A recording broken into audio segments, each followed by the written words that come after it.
All right, boys and girls, my weekend happens on Monday and Tuesday because your weekend is the days that I sell the most ice cream. So for that reason, Monday and Tuesday typically are the days that I can get the most done on the stupid truck. Unless, of course, my wife hijacks my Monday or Tuesday. I've seen that kind of thing happen before. Regardless, this Monday was a little bit different. We both woke up about 3 hours earlier than we normally would. We jumped in the truck and drove to Augusta, Georgia. Now, round trip, I spent about 15 hours driving on Monday, plus the amount of time that we spent in Georgia. Now, that means when we got home, we had a 21-hour day. Now, you can imagine that come Tuesday, that's a down day. I didn't get anything done on Tuesday. That's not true. I did go to our sort of local O'Reilly's Auto Parts and pick up a couple of couplings for exhausts. I went to AutoZone, but they didn't have any in stock. O'Reilly's had these. They're not exactly the right size, but they're close enough that we can split them, squeeze them together, weld them back up. We'll make them work. So let's get started on the dreaded exhaust manifold.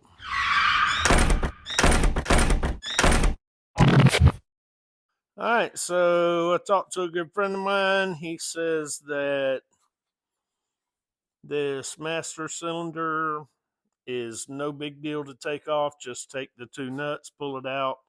It's not connected directly to this, like you got to unbolt or unhook anything.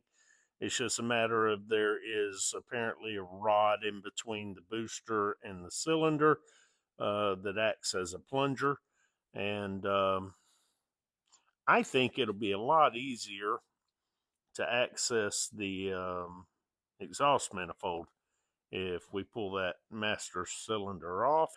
Believe it or not, these nuts are still 15 millimeter.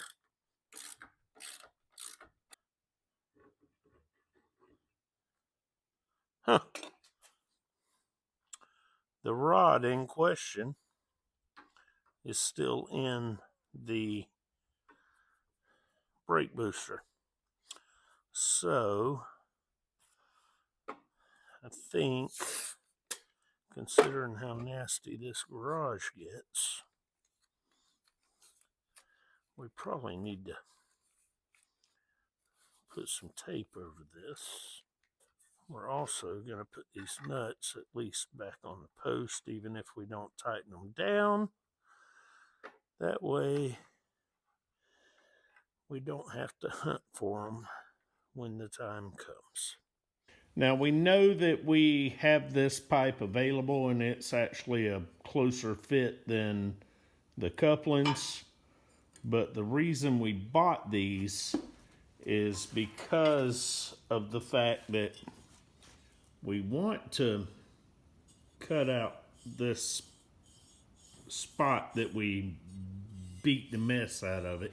There's not a lot we can do here because that's on the curve. We're just going to deal with that. Want to cut this out, and that's going to use up so much of this pipe that I was scared that we wouldn't have enough pipe to make our couplings at each end of both of our header pipes, I guess. We'll see what we end up with. We're gonna definitely use this to replace that beat up part though. Now keep in mind, the whole reason we're doing this has nothing to do with the steering shaft. The original header did go around the steering shaft pretty much properly, except for the area right here at this knuckle. but it also laid on top of the upper control arm because the header was not designed for a suspension that was as low as this one is. So when it's all said and done, we had to move all this to create some room for the suspension.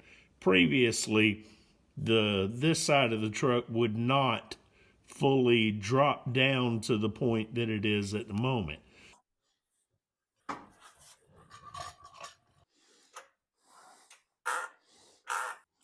All right, finally I gave up on this. I just let it sit like it is. I thought about setting it down on the brake rotor, which would be the equivalent of the tire because it's attached to the lugs, but I did not want to mess up the dust shield behind it. So I let all the pressure down and then I supported it with the jack after that so that if this decides to go bloop, then we can keep it from, say, breaking my leg if it happens to be under there or whatever.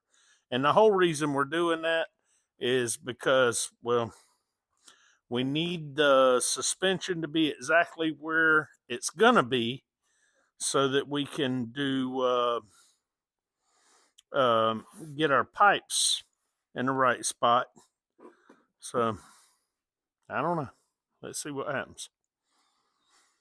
Now we need to bring this out this way just a grunt, and we need to bring it up just a little more so that we've got, I don't know, that's probably enough clearance right here.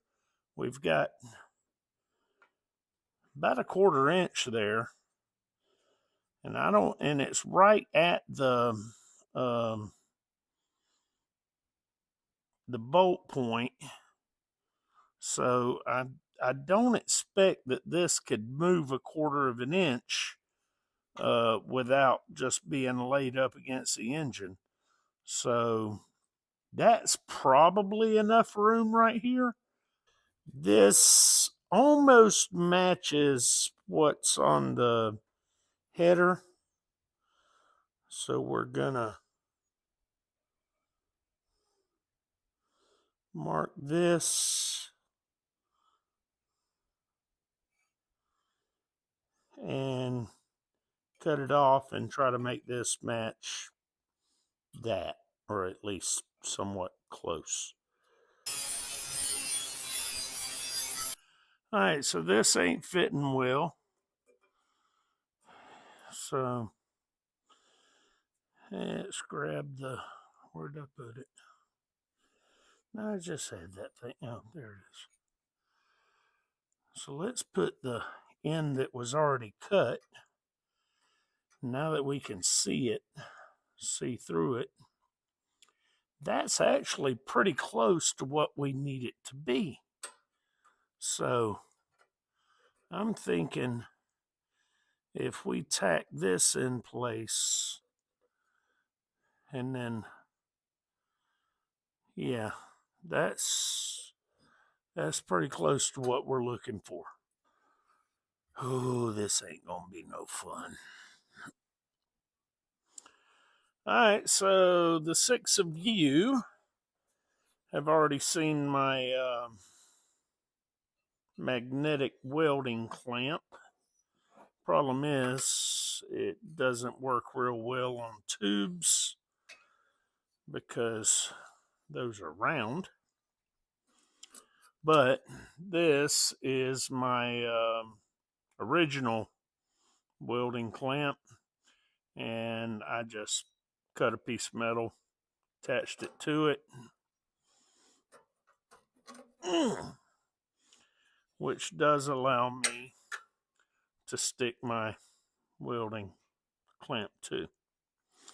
So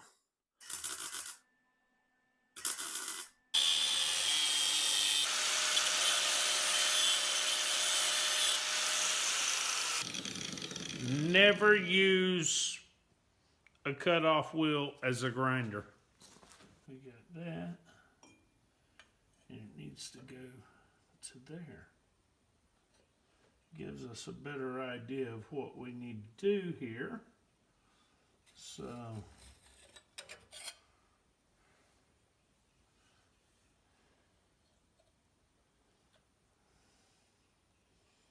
actually we need to cut that in half.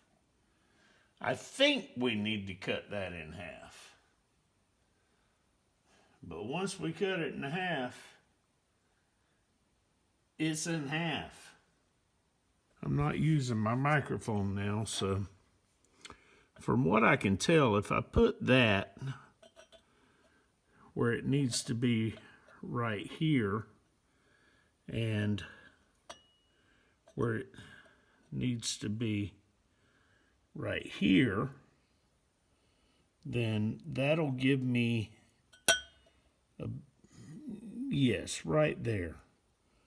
So that'll give me a better idea of what I needed to put together right there. All right, we're pretty much gonna have to guess at how long this pipe needs to be, but we're gonna guess a little bit longer than we think. All right, so we got our section of pipe that is going to replace the part that got cut off, and it is just a little too tight because the original header pipe is not quite perfectly round, so this is too tight. We're going to put a split right here so that we can try to open that up enough to make it work for what we need. And of course, this is part of the coupling that we got at O'Reilly's, and it is way too big. It reminds me of throwing a hot dog down a hallway. So we're going to put a split in this so that we can squeeze it back together and weld it together.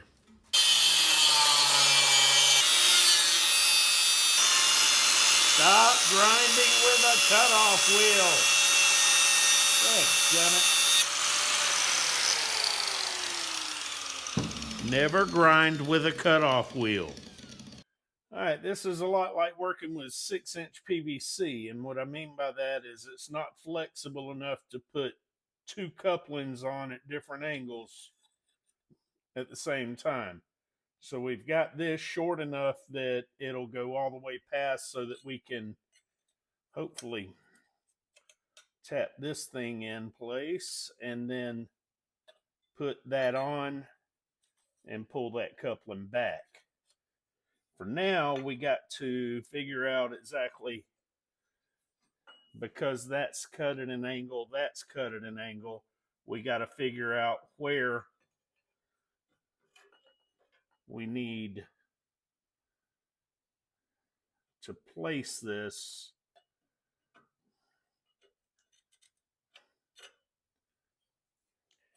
And then we're going to line that up with that.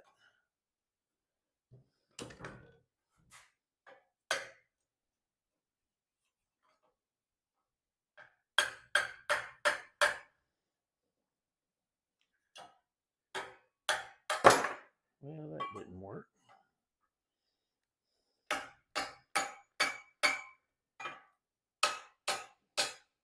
We got to tap it, go check it, and when this lines up with the part on the header, then we know we're in the right spot.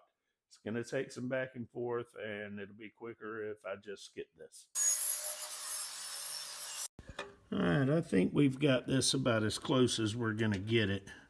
There is a pretty good gap on the back side of that, but because I didn't quite get the slot on the front where it exactly needed to be. But we've got over 1/4 inch, probably 3/8 to a half, depending on where we weld this thing in. What we're going to do for now is we're just going to tack this spot, that spot, and then we'll pull this header off and weld it all the way around before we start the next one. Because once we start the second one, the first one's going to be impossible to weld all the way around. Now, that being said, there is going to be some issues with the second one, but we'll deal with it. overall, I think we've got enough gap here that we don't have to worry about suspension hitting it. In order to get this out, we've got to disconnect the steering shaft, but it's gonna have to come up before it can come out this way, I think. And I'm not sure that there's enough room here. I don't know. We'll try it. Worst case scenario, we're gonna have to disconnect the knuckle at this bolt right here that you probably can't see from the steering shaft, but I don't know. Let's find out. Header bolt is too close to the header pipe to get a socket on it now. This is going to take a minute. But before we get too far on that, I guess we need to disconnect this. Push that as far up that way as we can. Alright, got our header bolts disconnected. The key is on so the steering can flex. I don't know. We can't get past the knuckle. Dadgummit.